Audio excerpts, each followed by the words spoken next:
we have a different video. It's not part of my series, but it's just something I kind of wanted to talk about, something I've been noticing. Recently, the All-Star selections came out for the reserves, and Joel Embiid is a person a lot of people are upset they got snubbed, and they're pointing at one guy in particular that I've noticed who they say is not deserving of being an All-Star, and that's Paul Millsap. And I mean, I'm a Hawks fan. I love Paul Millsap, and I guess I can kind of see where they're coming from if you just look at raw production, but I'm going to give you 5 reasons why I think Paul Millsap is more deserving of an All-Star spot this year than Joel Embiid. Obviously, Joel Embiid is going to be an All-Star for many years to come. Just didn't make it his rookie season. It's no big deal. If he can, I mean, he hasn't gotten hurt this year so far. Obviously, he's going to be great, but let's get into this list. First one, I'd say that this is probably one of the weaker reasons. Obviously, I think it's something worth talking about, although I do think it's one of the weaker reasons that people have actually brought up, and that's that highlight plays and name recognition don't equal all-star value. I mean, if that mattered, then Rajon Rondo deserves to be an all-star. Joel Embiid, yes, he's an exciting player. Paul Millsap does not make as many exciting, dunks or shoot as many deep threes as Joel Embiid does. That's just a fact. And but that really doesn't mean you're an all-star. Like I said, Rajon Rondo, he's a very he's a very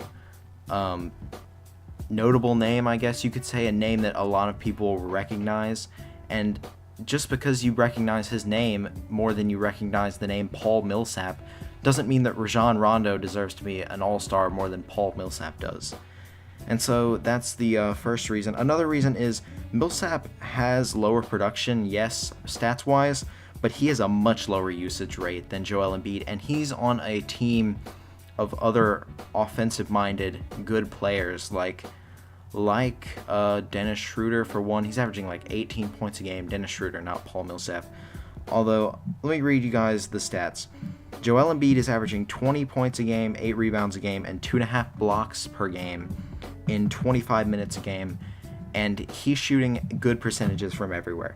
Paul Millsap is averaging 18 points a game, 8 rebounds, same as Embiid, and only 1 block in 34 minutes a game, and his percentages are almost the same. They're normally, I think they're all 1 or 2% lower than Embiid's, but not significantly lower, not something people are really going to point to. But listen to this. According to basketballreference.com, Embiid's usage percentage is 36.5. Millsap's is only 24. That's a 12% difference. That's very significant. And that's Embiid playing 25 minutes a game. So, I mean, they are using him they're using him more than 1 in every 3 possessions. They are calling a play for Joel Embiid, or Joel Embiid is being used in some way.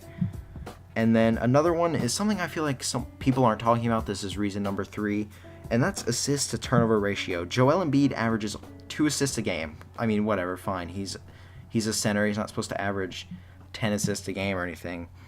But he averages 4 turnovers a game as a center. Most point guards, a lot of point guards don't turn the ball over that much. And he's averaging 4 turnovers per game. Paul Millsap, of course, he's always been noted for his playmaking and passing ability from the power forward position. He's kind of like a discount Draymond Green in that sense. His playmaking isn't on Green's level, but he does playmake similar to the way Draymond Green does.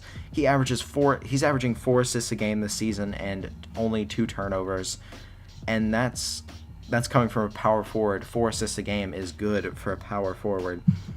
Another thing that I've seen people bring up is team success, reason number 4. And the 76ers, they're at 17-29. That's bad. That's not 10-72 bad like last year, obviously, but that is still not good. 17 wins, 29 losses. That's just that they're not in contention for a playoff spot. They're not going to make the playoffs. That's not good.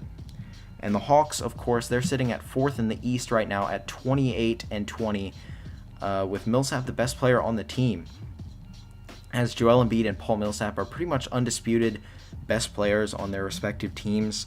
But Paul Millsap is the best player on a much better team than Joel Embiid is. The 76ers are just not good. As that is for reasons, and this is another one that I think is really important. And some people may disagree, but I think this is a really important thing that people do need to look at and do need to consider when All-Star voting. Obviously, Embiid is going to be an All-Star for years to come, but this year, his minutes restriction, that matters. That really does matter. Joel Embiid has played 786 minutes today and has played in 31 out of 46 games. That puts him on pace for only 55 games this season. That's what you would put on pace for as a very injury-prone player. That's missing, let me think if I can do some math, that's 27 games that he's going to miss this season. That's a good chunk of the season. That's over a fourth of the season. That is very significant. Paul Millsap has played 1,486. That's 700 more minutes than Joel Embiid has, and he's played in 44 out of 48 games, and that puts him on pace for 75 games. So only 7 games missed. That's not very significant. Not something that you would point to as an injury-prone player at all.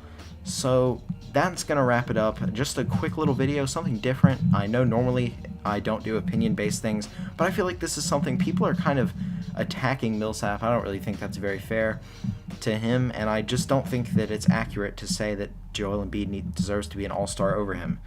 So to go over everything, highlight plays don't make you an all-star, and neither does name recognition. Millsap has lower production, but a much lower usage rate. Embiid has for every 1 assist he gets, he turns the ball over twice, and Millsap, for every 2 assists he gets, he turns the ball over once. The Hawks are a much better team and are having much more success with and Millsap's on the Hawks, and that matters. And lastly, and probably one of the most important, if not the most important, the minutes restriction, the rest games, that's important this year. So once again, not trying to trash Embiid, but I feel like Millsap is being treated unfairly. And those are my reasons why Embiid is not an all-star this season. Will he be an all-star next season? Probably. Will he be an all-star for many years to come? Yes. Is he a future Hall of Famer? Maybe. But this year is not Embiid's year to be an all-star. He is not an all-star this year. So with all that being said, hopefully, if you disagree, leave comments down below, and I'm willing to discuss this. This is something interesting that I'd like to talk about. So with all that being said, thank you guys for watching. Please like, comment, and subscribe.